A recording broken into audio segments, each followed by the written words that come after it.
win like that after such a long layoff specifically? Yeah. Honestly, the layoff was like healthy, I think, and it's not like I ever stopped training. If I had like trained for 9 months and then came to fight, I think that'd be different. But I was training the whole time I was out, so the layoff doesn't really bother me. But just coming in and having a good performance that was the goal, is just to relax, control my breathing, control my emotions, be in control of my mind, and we knew that would lead to a good performance. Mara's being susceptible to the knockout at some stages of her career. Did you feel like if you were going to finish this fight, that's how you'd be able to get done? Yeah, I mean, I, like everybody knows, I love ground and pound. All my finishes are TKO finishes. I think I have like 9 of them now or something like that. So but like we were talking about, like I'm just now really learning how to use the power in my hands. I have a lot of power in my punches. It used to be I just take them down, knock them out on the ground, but now I'm really learning how to throw my hands. And then next is going to be my legs, right? So next thing we're working on is making my kicks just as powerful as my hands, just as powerful as my takedowns. So yeah. Last thing for me, it's been 7 fights now where it's been alternating win and a loss back and forth. What do you have to do coming off this win to build momentum and get a winning streak going here? Just just keep trying my hardest and keep doing what I'm doing. This is the UFC and I'm fighting women in the top 10. So to come in and say like oh, I'm gonna steamroll them all, I think is a little unrealistic. I think it's better for me to just focus on having good performances and being the best Lauren that I can be. And if I can just be like the best fighter I can be, I can walk away from any fight, win or loss, and hold my head up high and be proud of it. But if I really focus on I have to get a win this fight, I have to get a win, it just makes me tense up and get all nervous, and then I end up not having a good performance, and then I'll end up with a loss anyway. So I kind of try to put that kind of stuff out of my mind if I can, and that's really what's different now about me than when I first got into the UFC. Through that finishing sequence, really nice uppercut, and obviously so I think it's really good seeing that. Well, she's going to take down in a second, and I was really happy that I was able to get up. Like, that's kind of been the bane of my career, right? As I get taken down, I can't get up. So I was able to get up, but I didn't know how the judges were going to score that second round. So it could have gone either way, and so it's always like hectic going into the third. But kind of knew, and the corners really told me, they're like, she's going to be looking for that takedown again, probably pretty early. Just cinch it up for her, so I can get the uppercut ready. And we did work that uppercut a lot. So we expected her throughout the camp to be looking for the takedown, and so yeah, we worked that a lot. But to land it, just timed it perfectly. I was like, yes, yeah, hell yeah. And the knee wasn't really planned, but what else are you gonna throw there? You're in that sick ass clinch position with your head right there. Make sure both her hands are off the mat and do it too. That was a really nice finish. Where would you rank that on the other wins in your career? All 3 wins that I've had in the UFC just mean a lot to me. Like, the first win that I got was my first UFC win, and it was a finish, and we got fight of the night. Like, that was one of the best of my life. When I fought Barb Ponchak on the tough finale, that really holds a special place in my heart, because that was one of the first times I was able to really stay calm and centered in a fight and enjoy the fight and control myself. And then this is going to be another really special win for me. Corner. I moved my camp out to Houston for this fight.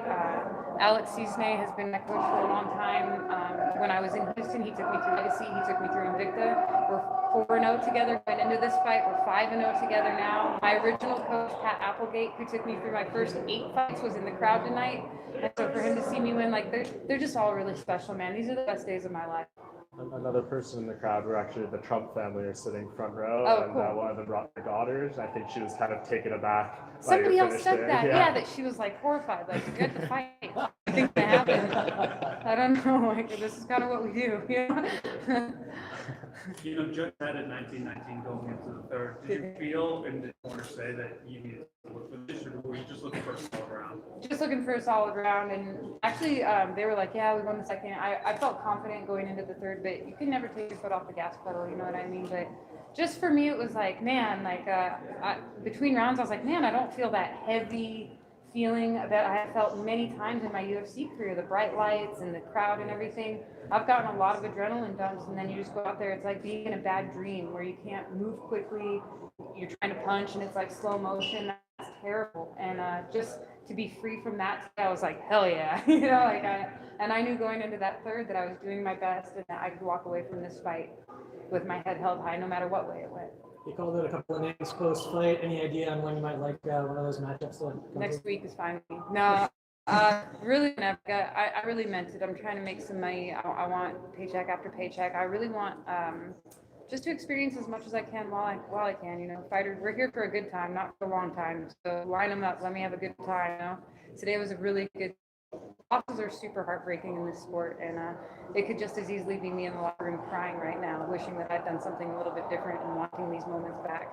And just thank God it's not me tonight. But you know, I've lost before. I lose again.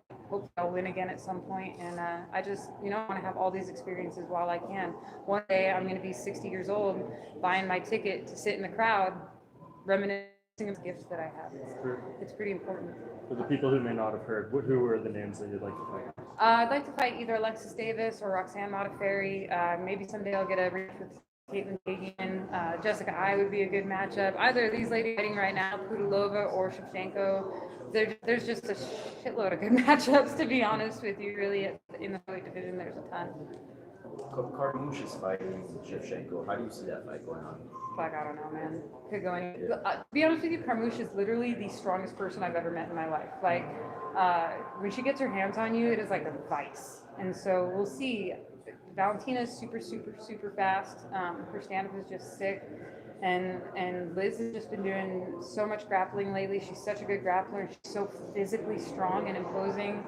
And I don't know if you guys can think of somebody that has like a better mindset than Liz Carmouche. Like, nothing gets to her. You know what I mean? So it's going to be an awesome fight, and I'll be watching this week. It's pretty impressive that she's here with her sister this weekend too, even though she's got a big title. Cool. Yeah. And Chris Cyborg was, you know, is one of the faces of women's MMA. She's been for a long time. It looks like she's no longer with the UFC. I'm just curious if you had any thoughts. No, I mean, I Cyborg. Every time I've seen her in person, really sweet to me. She's one of the most feared women on the planet, and I don't think anybody can take that from her, no matter where she fights or where she goes or what people say about her. Like, nobody can ever take that from her. She's a legend in the sport. She always will be. Congratulations. Thanks. Thank you.